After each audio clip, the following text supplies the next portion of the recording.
Guys, so ito na po yung aking mga nagawang tulips. Yan, medyo madami-dami na po siya, pang bouquet. And ito naman, diba? Super cute. Tinali ko muna para hindi magkagulo-gulo. And this one.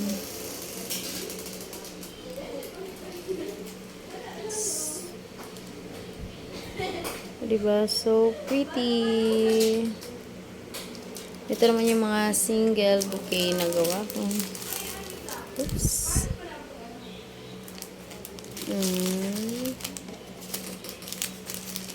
Tulips na green.